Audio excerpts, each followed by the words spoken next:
Hello dear student, मैं Subhash Saran biology lecturer जीत agree classes में आप सभी का स्वागत करता हूं। तो अपन ने कल कुछ सेल के बारे में अध्ययन किया था कि सेल क्या होती है, इसकी खोज किसने की थी, कौन कौन वैज्ञानिक कैसे कैसे काम किया था। तो आज अपन ने कल ऐसा बात किया था कि मर्द कोशिका की खोज रॉबर्ट हुक ने की थी और जीवित कोशिका की खोज एंटोनी वॉन लीeuwenhoek ने की थी। उसके बाद में अपन एक संरचना की खोज की बात और की थी जिसे रॉबर्ट ब्राउन ने केंद्र की खोज की थी। ठीक है, इतना अपन ने पढ़ लिया था।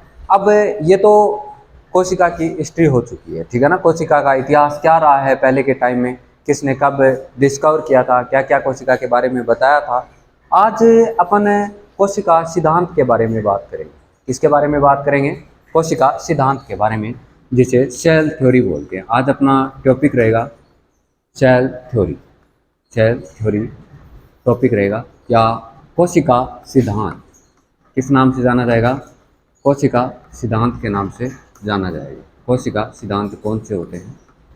तो मोस्टली कोशिका सिद्धांत है वो 3 वैज्ञानिकों ने दिया था। कोशिका सिद्धांत में 3 वैज्ञानिकों ने दिया था। 2 वैज्ञानिकों ने एक साथ मिलकर सिद्धांत दिया था और एक वैज्ञानिक ने एक साथ मिलकर सिद्धांत दिया था। तो सबसे पहले अपन कोशिका सिद्धांत की बात करेंगे, और जिसमें सबसे पहले कौन से वैज्ञानिकों ने क्या क्या बताया था कोशिका के बारे में, उसकी बात करते हैं। तो कोशिका सिद्धांत सबसे पहले 2 वैज्ञानिक आए थे, एक मैथियस स्लाइडेन और एक साइंटिस्ट था जिसका नाम था थियोडोर स्वान।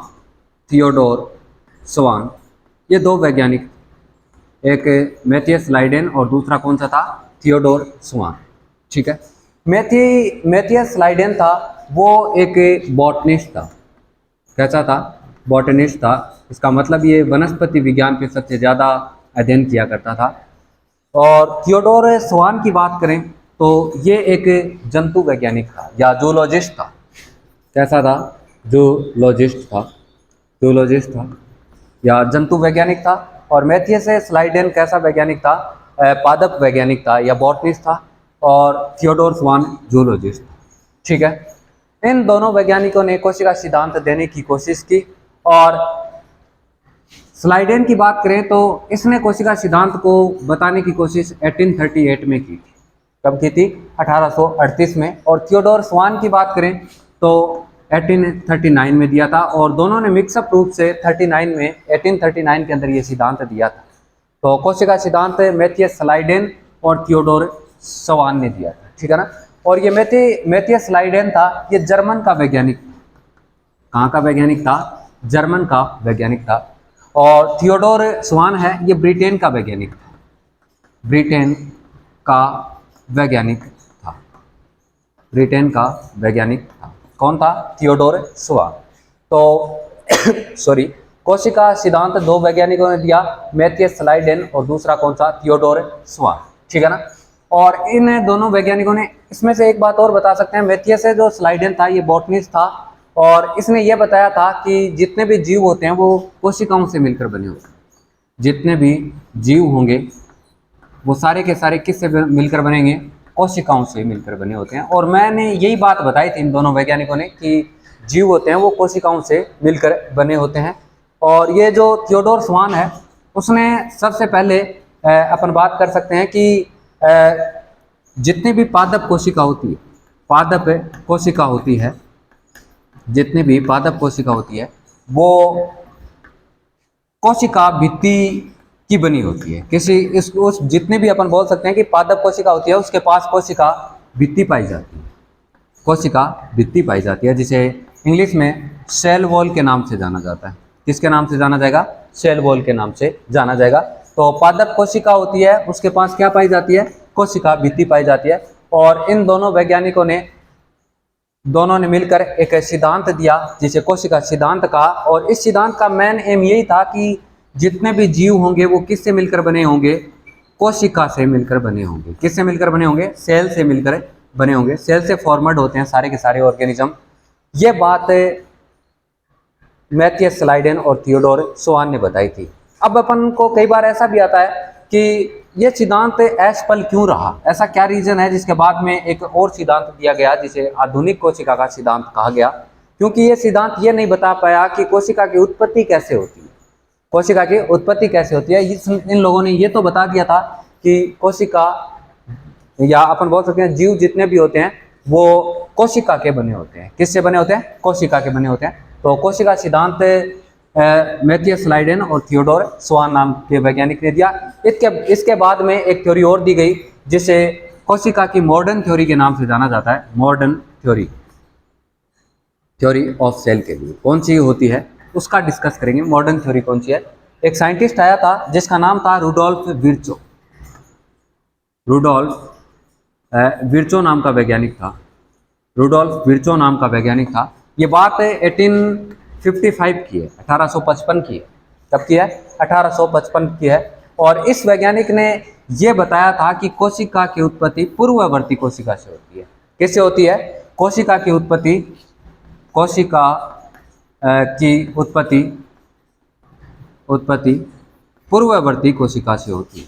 पूर्ववर्ती कोशिका से होती है। पहले से जो कोशिका होती है उससे ही नई कोशिका बनती है। मान लो ये कोई एक सेल है और इस सेल ने डिवाइडेशन किया, विभाजन किया और कितनी सेल बनाई? 2 सेल बना दी। कितनी सेल बनाई? 2 सेल बना दी। इसका मतलब कोशिका की उत्पत्ति कौन सी कोशिका से हुई है? ये जो नई कोशिका बनी है वो किसके द्वारा बनी है? पहले से जो कोशिका है उसके द्वारा बनी है। तो किस वैज्ञानिक ने बताया था? किस वैज्ञानिक ने बताया था? रुडोल्फ विर्चो नाम के वैज्ञानिक ने बताया था। ये बात 1855 की है। इसने कोशिका के लिए या इस सिद्धांत में एक वर्ड दिया था जिसे ओमनिस सेलुला ई सेलुला कहा था। कौन सा? ओमनिस सेलुला ई सेलुला के नाम से जाना था। ई सेलुला के नाम से जाना था। ठीक है ना। तो कई बार ये क्वेश्चन जेट में पूछा गया है, नीट में पूछा गया है, आईसीआर में पूछा गया है, बीएचयू में पूछा गया है कि रुडोल्फ विर्चो नाम के वैज्ञानिक ने क्या शब्द दिया था कोशिका सिद्धांत के लिए। तो कौन सा शब्द दिया गया था? ओमनिस सेलुला ई सेलुला। ओमनिस सेलुला ई सेलुला, जिसका मीन्स होता है कि कोशिका की उत्पत्ति पूर्ववर्ती कोशिका से होती है। कौन सी कोशिका से? पूर्ववर्ती कोशिका से होती है। कोशिका की उत्पत्ति किससे होगी? पूर्ववर्ती कोशिका से होती है। तो ये सिद्धांत किस वैज्ञानिक ने दिया? रुडोल्फ विर्चो नाम के वैज्ञानिक ने दिया था। तो क्वेश्चन इससे ऐसा आता है, कई बार क्वेश्चन पूछ लिया जाता है कि कोशिका सिद्धांत किस वैज्ञानिक ने दिया। मैं 2 क्वेश्चन बताने की कोशिश करता हूँ, इसमें से क्वेश्चन कैसे पूछे जाते हैं। तो सबसे पहला क्वेश्चन मैं ऐसा लिखता हूँ कि कोशिका सिद्धांत किस वैज्ञानिक ने दिया? कोशिका सिद्धांत किस वैज्ञानिक ने दिया? कोशिका सिद्धांत किस वैज्ञानिक ने दिया? किस वैज्ञानिक ने दिया? तो इसमें से अगर आपको ऑप्शन मिल जाए स्लाइडेन व स्वान, स्लाइडेन और कौन है? स्वान। रुडोल्फ विर्चो आ जाए, पहला ऑप्शन स्लाइडेन और स्वान का आ गया। दूसरा रुडोल्फ विर्चो का, रुडोल्फ विर्चो। और तीसरी बात करें अपन, रॉबर्ट हुक का नाम दे देते हैं। किसका नाम दे देते हैं? रॉबर्ट हुक का नाम दे देते हैं। रॉबर्ट हुक का नाम दे देते हैं।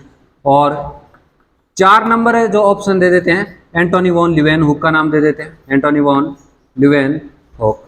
तो इसमें से कौन सा ऑप्शन सही होगा? अपन ने अभी पढ़ा है सॉरी, कोशिका सिद्धांत 3 वैज्ञानिकों ने दिया है वैसे, एक स्लाइडेन और स्वान और दूसरा रुडोल्फ विर्चो। लेकिन यहाँ पर ये क्वेश्चन क्या दिया गया है? क्वेश्चन को ढंग से एनालिसिस करना है। क्वेश्चन को ढंग से एनालिसिस करना है। आपको सीधा दिया गया है कि कोशिका सिद्धांत किस वैज्ञानिक ने दिया है। तो कोशिका सिद्धांत 2 ही साइंटिस्ट थे, एक स्लाइडेन और दूसरा स्वान, जिसे अपन ने थियोडोर स्वान और मैथियस स्लाइडेन के नाम से जाना था। और ये 1838 और 39 में दिया गया था, 1838 और 1839 में दिया गया था। इसका मतलब अगर यहाँ पर ये कोशिका आ जाता, ऐसा टर्म्स आ जाता कि आधुनिक कोशिका सिद्धांत किस वैज्ञानिक ने दिया, मॉडर्न थ्योरी किसने दी थी? आधुनिक कोशिका सिद्धांत। और ये 4 ऑप्शन दे दिए जाते हैं जिसमें से आधुनिक कोशिका सिद्धांत रुडोल्फ विर्चो नाम के वैज्ञानिक ने दिया था। और कब दिया था? 1855 में दिया था। कब दिया था? 1855 में। तो कोशिका सिद्धांत से जेट के अंदर बहुत बार क्वेश्चन पूछा गया है और आगे भी पूछा जाएगा, इसको हमेशा याद रखना। तो अपने अभी तक बहुत सारे क्वेश्चन को देखने की कोशिश की है। कोशिका की खोज रॉबर्ट हुक ने और जीवित कोशिका की खोज एंटोनी वॉन लीवेन हुक ने की थी। आरबीसी में देखा, स्पर्मेटोजोआ में देखा। इसके अलावा और भी बहुत सारी सेल्स थी जिसके अंदर देखा गया। और दूसरी बात अपन ने देखा कि केंद्रक की खोज किसने की थी। केंद्रक की खोज रॉबर्ट ब्राउन ने की थी और 1831 में की, 1831 में की थी। और केंद्रक को कोशिका का नियंत्रक भी बोला जाता है। और अब अपन बात करें इसके बाद में क्या पढ़ा कि कोशिका सिद्धांत किस किस वैज्ञानिक ने दिया। कोशिका सिद्धांत नॉर्मल कोशिका का सिद्धांत, सामान्य कोशिका का सिद्धांत स्लाइडेन और स्वान ने दिया था, और आधुनिक कोशिका का सिद्धांत रुडोल्फ विर्चो ने दिया था। ठीक है, अपन ने जनरल इंट्रोडक्शन किया है कोशिका का अब तक। अब अपन पढ़ेंगे कि कोशिका के प्रकार कितने होते हैं, टाइप्स ऑफ सेल्स। कोशिका के प्रकार कौन कौन से होते हैं, तो अपन अब जानने की कोशिश करते हैं कि कोशिका कितने प्रकार की होती है। ठीक है ना, तो types of cell, types of cell, इसका मीन्स है कोशिका के प्रकार, कोशिका के प्रकार। ठीक है, कोशिका के प्रकार। ओरिजिन के आधार पर कोशिका दो प्रकार की होती है। कितने प्रकार की होती है, दो प्रकार की होती है। अपन जानने की कोशिश करेंगे कौन कौन सी कोशिका होती है। कोशिका, पहली जो कोशिका होती है उसे प्रोकैरियोटिक कोशिका बोलते हैं। कौन सी कोशिका, प्रोकैरियोटिक कोशिका, प्रोकैरियोटिक कोशिका के नाम से जाना जाएगा, या प्रोकैरियोटिक सेल के नाम से जानते हैं। इंग्लिश में ऐसा लिखा जाएगा प्रोकैरियोटिक, प्रोकैरियोटिक सेल। ठीक है, दूसरी बात करते हैं, दूसरी कोशिका कौन सी होती है जिसे यूकैरियोटिक सेल के नाम से जाना जाता है। किसके नाम से, यूकैरियोटिक कोशिका के नाम से जाना जाएगा। यूकैरियोटिक कोशिका, यूकैरियोटिक कोशिका, जिसे इंग्लिश में ऐसे लिखते हैं यूकैरियोटिक सेल। ठीक है, कोशिका कितने प्रकार की होती है, कोशिका मोस्टली दो प्रकार की होती है। पहली कोशिका प्रोकैरियोटिक कोशिका और दूसरी कोशिका कौन सी होगी, यूकैरियोटिक कोशिका होगी। अब प्रोकैरियोटिक कोशिका का मतलब क्या होता है और यूकैरियोटिक कोशिका का मतलब क्या होता है, इसमें देखो प्रो दो शब्द से मिलकर बना है, एक प्रो प्लस कैरियोटिक शब्द। कौन सा शब्द, प्रो, और इसके बाद में अपन लिख लेते हैं कैरियोटिक, कैरियोटिक। प्रो का मतलब होता है पहले, और यहाँ पर कैरियो शब्द केंद्रक से लिया गया है। किसे लिया गया है, केंद्रक के लिए लिया गया है। या कैरियोन शब्द हमेशा न्यूक्लियस के लिए यूज होता है। किसके लिए होता है, न्यूक्लियस या केंद्रक से बोलते हैं। प्रो का मतलब पहले होता है, तो इसका मतलब ये बोल सकते हैं कि सबसे पहले बनने वाली कोशिका या सबसे पहले बनने वाला केंद्रक वाली कोशिका होती है, वो कौन सी होती है, प्रोकैरियोटिक कोशिका होती है। या प्री का मतलब होता है सबसे पहले बनने वाली कोशिका। और इस प्रकार की कोशिका होती है उसमें केंद्रक विकसित नहीं पाया जाता। कौन नहीं पाया जाता, केंद्रक विकसित प्रकार का नहीं होता, विकसित प्रकार का नहीं होता। कौन नहीं होता, केंद्रक नहीं होता। ठीक है, या अपन पढ़ेंगे आगे केंद्रक क्या होता है। कोशिका का नियंत्रक बोलते हैं, और इसी केंद्रक की वजह से सेल आगे डिवाइडेशन करती है। पूरा का पूरा कंट्रोल हमेशा कोशिका का जो होता है वो केंद्रक पे डिपेंड रहता है। तो अपन बात करेंगे प्रोकैरियोटिक कोशिका में सुविकसित केंद्रक नहीं पाया जाता। ठीक है ना, प्रोकैरियोटिक कोशिका में सुविकसित केंद्रक नहीं पाया जाता। केंद्रक जैसी संरचना पाई जाती है, लाइक स्ट्रक्चर पाई जाती है, न्यूक्लियस लाइक स्ट्रक्चर पाई जाती है। किस कोशिका में, प्रोकैरियोटिक कोशिका में। इसमें केंद्रक जैसी संरचना पाई जाती है, केंद्रक जैसी संरचना पाई जाती है, संरचना पाई जाती है। और जिसका नाम अपन लिखेंगे जिसे केंद्रक काब बोलते हैं। केंद्रक जैसी जो संरचना पाई जाती है उसे किस नाम से जाना जाता है, केंद्रक काब के नाम से जाना जाता है। या इंग्लिश में इसे न्यूक्लियोइड बोलते हैं, न्यूक्लियोइड के नाम से जाना जाता है। या इसे जिनोपोर भी बोलते हैं, जिनोपोर के नाम से भी जाना जाता है। हमेशा याद रखिएगा, प्रोकैरियोटिक कोशिका होती है उसके अंदर सुविकसित प्रकार का केंद्रक नहीं पाया जाता। इसमें केंद्रक की जगह एक विशेष प्रकार की संरचना पाई जाती है जिसे किस नाम से जाना जाता है, केंद्रक काब के नाम से जाना जाता है, या केंद्रक काब बोलते हैं। और इसे इंग्लिश में न्यूक्लियोइड भी बोलते हैं, और इसे किस नाम से जाना जाता है, जिनोपोर के नाम से जाना जाता है। अपन पढ़ेंगे कि केंद्रक काब कहाँ पर उपस्थित होता है, कैसे अरेंजमेंट होता है, जब प्रोकैरियोटिक कोशिका की स्ट्रक्चर का डिस्कस करेंगे। जब प्रोकैरियोटिक कोशिका की संरचना अपन पढ़ेंगे तब देखेंगे। तो अपन ने अभी पढ़ा कि कोशिका दो प्रकार की होती है। पहली कोशिका होती है उसे प्रोकैरियोटिक कोशिका बोलते हैं, और दूसरी जो कोशिका होती है उसे किस नाम से जाना जाता है, यूकैरियोटिक कोशिका होती है। प्रोकैरियोटिक कोशिका दुनिया में सबसे पहले बनने वाली कोशिका होती है और प्रोकैरियोटिक कोशिका से ही यूकैरियोटिक कोशिका का फॉर्मेशन हुआ है। और प्रोकैरियोटिक कोशिका में केंद्रक विकसित प्रकार का नहीं पाया जाता, केंद्रक जैसी या न्यूक्लियस लाइक स्ट्रक्चर पाई जाती है, जिसे किस नाम से जाना जाता है, केंद्रकाभ के नाम से जाना जाता है, या न्यूक्लियोइड बोलते हैं, या इसे जिनोपोर के नाम से जाना जाता है। ठीक है ना, इतना पता चला। अब अपन बात करते हैं कि प्रोकैरियोटिक कोशिका के एग्जाम्पल कौन कौन से हो सकते हैं। प्रोकैरियोटिक कोशिका के एग्जाम्पल कौन कौन से हो सकते हैं, इसका अपन डिस्कस करेंगे। प्रोकैरियोटिक कोशिका में बैक्टीरियल सेल को रखा गया है, बैक्टीरियल सेल को रखा गया है, बैक्टीरियल सेल या जीवाणु कोशिका को रखा गया है। और दूसरी बात करें, BGA को रखा गया है, जिसे इंग्लिश में ब्लू ग्रीन एल्गी के नाम से जाना जाता है। किसके नाम से जाना जाएगा? ब्लू ग्रीन एल्गी के नाम से जाना जाता है, एल्गी के नाम से जाना जाएगा, जिसे हिंदी में नील हरित शैवाल के नाम से भी जाना जाता है, नील हरित शैवाल के नाम से जाना जाता है। ठीक है, किस नाम से जाना जाएगा? नील हरित शैवाल के नाम से जाना जाएगा। प्रोकैरियोटिक कोशिका के एग्जाम्पल की बात कर रहे हैं, जिसमें पहली कौन सी है? बैक्टीरियल सेल, जिसे हिंदी में जीवाणु कोशिका के नाम से जानते हैं। किस नाम से जानते हैं? जीवाणु कोशिका के नाम से जाना जाता है। बैक्टीरियल सेल को जीवाणु कोशिका के नाम से, BGA। इसके अलावा और भी एग्जाम्पल होता है, जैसे एक बार स्क्रीनशॉट लीजिए इसका, BGA। और इसके अलावा और देखने की कोशिश करते हैं कि कौन कौन सी सेल होती है, कौन कौन सी अपन बैक्टीरियल सेल की बात करें या अपन किसकी बात करें, प्रोकैरियोटिक कोशिका के एग्जाम्पल की बात करें और एग्जाम्पल में कौन कौन सी सेल आती है। तो सबसे पहले अपन ने लिखा है बैक्टीरियल सेल, और दूसरी अपन ने बात की है ब्लू ग्रीन एल्गी, जिसे नील हरित शैवाल के नाम से भी जाना जाता है। इसके अलावा एक स्ट्रक्चर और होती है जिसे माइकोप्लाज्मा के नाम से जाना जाता है, माइकोप्लाज्मा, माइकोप्लाज्मा के नाम से जाना जाता है। और ये दुनिया की सबसे छोटी कोशिका होती है। सबसे छोटी कोशिका कौन सी होती है?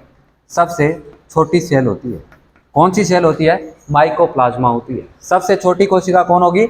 माइकोप्लाज्मा। ये बड़ा इंपॉर्टेंट क्वेश्चन है। इसका जो साइज होता है वो 0.2 या 0.3 माइक्रोमीटर होता है। कितना होता है? 0.2 या 3 माइक्रोमीटर होता है। एक नॉर्मल सेल की अगर स्ट्रक्चर की बात करें, एक नॉर्मल सेल की बात करें, एक नॉर्मल बैक्टीरियल सेल या नॉर्मल प्रोकैरियोटिक सेल की बात करें, तो उसका जो साइज होता है वो लगभग 3 से लेकर 5 माइक्रोमीटर होता है। नॉर्मल सामान्य जो कोशिका होगी उसका जो साइज होता है 3 से लेकर 5 माइक्रोमीटर तक होता है। ठीक है ना। और जिसमें से सबसे छोटी सेल किसको बोला है? माइकोप्लाज्मा को बोला है। और इसे अपन बोल सकते हैं जंतु जगत का जोकर भी बोलते हैं। किस नाम से जाना जाता है? जंतु जगत का जोकर बोलते हैं, जंतु जगत का जोकर। ठीक है ना। इसे जंतु जगत का बहरूपिया के नाम से भी जाना जाता है, जंतु जगत के बहरूपिये के नाम से भी जाना जाता है, बहरूपिया, क्योंकि ये अपनी स्ट्रक्चर में चेंज करती रहती है। इस कोशिका की एक खास बात ये होती है कि ये अपनी संरचना में परिवर्तन करती रहती है, कभी कैसी संरचना लेके रखती है, कभी कैसी लेके रखती है, जिसकी वजह से इसको जंतु जगत का जोकर या जंतु जगत का बहरूपिया के नाम से जाना जाता है। इसको एक नाम और से भी जानते हैं, इसे PPLO के नाम से भी जानते हैं, PPLO, जिसका फुल फॉर्म होता है प्लूरो निमोनिया लाइक ऑर्गेनिज्म। जिसका फुल फॉर्म क्या होगा? Pleuro pneumonia like organism, like organism बोलते हैं। तो अपने को पता होना चाहिए कि माइकोप्लाज्मा को ही किस नाम से जाना जाता है? PPLO के नाम से जाना जाता है, जो दुनिया की सबसे छोटी कोशिका होती है। और इसका जो व्यास होता है वो 0.2 से लेकर 0.3 माइक्रोमीटर होता है। अब अपन बात करते हैं, इसी के साथ अपने शब्द आया कि दुनिया की सबसे छोटी कोशिका ये होती है, तो कुछ और भी कोशिका की बात कर लेते हैं कि बड़ी कौन सी होती है। तो एक बार ये भी क्वेश्चन पूछा गया है कि लॉन्गेस्ट सेल कौन सी होती है? सबसे लंबी कोशिका कौन सी होती है? सबसे लंबी कोशिका नर्व सेल होती है। ये क्वेश्चन बहुत बार पूछा गया है। तंत्रिका कोशिका की बात करते हैं, नर्व सेल होती है, वो सबसे लंबी सेल होती है, सबसे लॉन्गेस्ट सेल होती है। कौन सी होती है? नर्व सेल होती है, या जिसे तंत्रिका कोशिका के नाम से जाना जाता है। किसके नाम से जाना जाएगा? तंत्रिका कोशिका के नाम से। यहाँ से भी जेट में क्वेश्चन पूछा जाता है, बड़ा इंपॉर्टेंट क्वेश्चन बनता है। और सबसे लार्जेस्ट सेल कौन सी होती है? ये भी पूछा जाता है, सबसे लार्जेस्ट सेल कौन सी होती है? सबसे लार्जेस्ट सेल की बात करें तो ऑस्ट्रिच का जो एग होता है उसकी होती है, तो इसमें लिख देता हूँ मैं, ऑस्ट्रिच के एग की होती है, के अंडे की होती है, ठीक है ना। लार्जेस्ट सेल ऑस्ट्रिच एग की होती है, और लॉन्गेस्ट सेल होती है वो नर्व सेल होती है, जिसे तंत्रिका कोशिका के नाम से जाना जाता है। अगर अपन आरबीसी की बात करें, किसकी बात करें, आरबीसी, तो आरबीसी का जो आकार होता है उसकी जो कितनी लंबाई होती है वो बात करते हैं। यह लगभग 7 से 8 माइक्रोमीटर होती है। कितने माइक्रोमीटर होती है, 7 से 8 माइक्रोमीटर होती है। और ये आरबीसी सेल्स थी। तो कई बार यहाँ से भी क्वेश्चन पूछा जाता है कि आरबीसी सेल कैसी होती है, कितने माइक्रोमीटर की होती है, तो 7 से 8 माइक्रोमीटर की होती है। लॉन्गेस्ट सेल होती है वो नर्व सेल होती है, जिसे तंत्रिका कोशिका के नाम से जानते हैं। और लार्जेस्ट सेल ऑस्ट्रिच के एग की होती है। और सबसे स्मॉलेस्ट सेल की बात करें या सबसे छोटी कोशिका की बात करें तो कौन सी सेल होती है, माइकोप्लाज्मा होती है। इसके अलावा अपन क्या पढ़ रहे थे कि प्रोकैरियोटिक कोशिका के उदाहरण पढ़ रहे थे, जिसमें सबसे पहले बैक्टीरिया को लिया, फिर बीजीए को लिया, और फिर अपन ने किसको लिया, माइकोप्लाज्मा को लिया। किसको लिया, माइकोप्लाज्मा को लिया। अब एक और भी आ सकता है प्रोकैरियोटिक कोशिका में एग्जाम्पल के रूप में, जिसे साइनोबैक्टीरिया बोलते हैं। किस नाम से जाना जाता है, साइनोबैक्टीरिया के नाम से, ठीक है ना। ये बैक्टीरिया भी एक पुराने प्रकार के बैक्टीरिया होते हैं जो गर्म झरनों में पाए जाते हैं, जो हाई टेम्परेचर पर भी रहने की क्षमता रख सकते हैं, साइनोबैक्टीरिया। साइनोबैक्टीरिया, और इसे किस नाम से जाना जाता है, साइनोबैक्टीरिया के नाम से जाना जाता है। और ये कोई टाइम में अपन बोल सकते हैं कि फोटोसिंथेसिस किया करते थे। क्या किया करते थे, फोटोसिंथेसिस किया करते थे। ये बड़े पुराने बैक्टीरिया है, और ये भी किस में रखा गया था, इसको प्रोकैरियोटिक में रखा गया। वैसे अपन बात करें पुराने समय में माइटोकॉन्ड्रिया होता है, उसको भी किस में रखा गया था, माइटोकॉन्ड्रिया।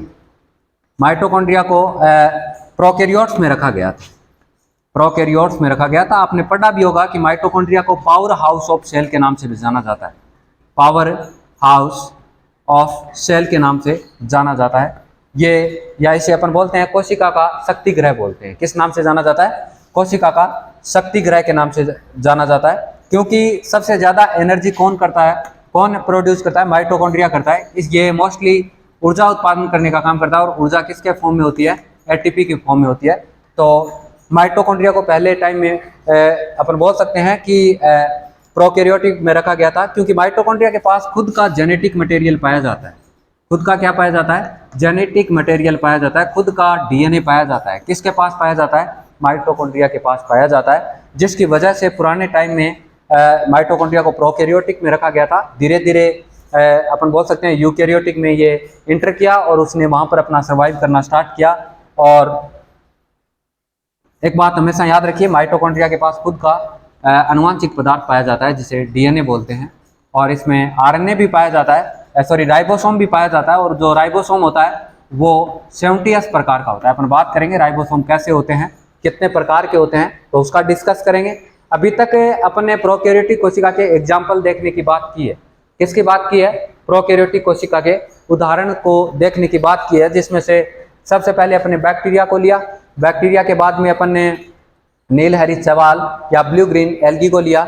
उसके बाद में माइकोप्लाज्मा को लिया। माइकोप्लाज्मा को पीपीएलओ के नाम से भी जाना जाता है, जिसे प्लूरो निमोनिया लाइक ऑर्गेनिज्म के नाम से जानते हैं। इसके अलावा अपन ने साइनोबैक्टीरिया को लिया।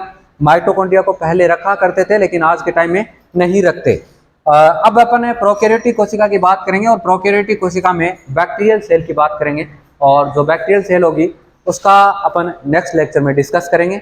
अभी आज अपने को सिर्फ इतना ही देखना है, अपने अब तक क्या क्या देखा है, कि कोशिका सिद्धांत किस वैज्ञानिक ने दिया था, कब दिया गया, उसके बाद में प्रोकैरियोटिक कोशिका क्या होती है, यूकैरियोटिक कोशिका क्या होती है, और प्रोकैरियोटिक कोशिका के एग्जाम्पल कौन से होते हैं। प्रोकैरियोटिक कोशिका के अपने एग्जाम्पल को डिस्कस किया है। थैंक यू, धन्यवाद।